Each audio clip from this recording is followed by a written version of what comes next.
kuabudiwa ayakna stahini, wewe peke yako unastahili. Kwa hiyo maneno haya ni ya Kiarabu, lakini tunayasoma tukiwa wapi? Tanzania.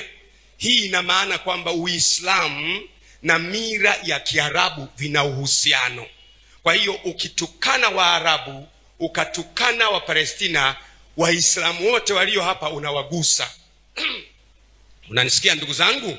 Naomba mnielewe basi, mnanisikia? Mimi naelezea msimamo unaweza kutuweka salama. Ukitukana Waarabu, ukatukana wa Palestina, ukashabikia wanavyopigwa, maana yake wewe tayari umewaudhi Waislamu wote, kwa sababu Waarabu ni ndugu zao. Mzizi wa Uislamu ni mira na tamaduni ya Waarabu Makureshi.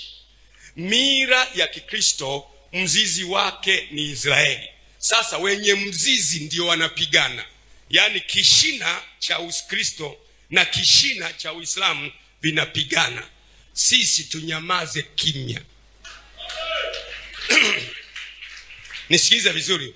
Sisi kama taifa haitakiwi Wakristo wa Tanzania tusimame tuanze kusema oh, Israeli, Israeli, Israeli. Tukisema hivyo tunawagusa Waislamu, kwa sababu wanaopigwa ni ndugu zao. Waislamu nao hawatakiwi wasimame waseme Palestina. Wakisema hivyo maana yake Wakristo, kwa sababu mzizi wao wa Uisraeli unapigwa, na wenyewe watanyanyuka. Waislamu mzizi wao wa Uarabu unapigwa, na wenyewe wataamka. Kwa hiyo vita itaanza kwenye kila taifa. Taifa lolote lenye akili na kiongozi yote mwenye akili anatakiwa washauri watu wake.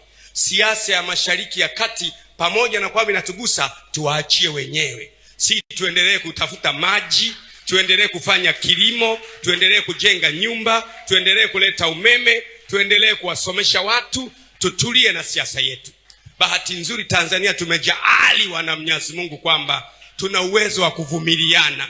Mimi kuniona niko kwenye maulidi ni jambo la kawaida. Wiki iliyopita nilikuwa kwenye maulidi, ni jambo la kawaida. Kwa hiyo ili nchi yetu iwe na utulivu, asipatikane mtu hata mmoja wa kushabikia Israeli, Israeli, Israeli.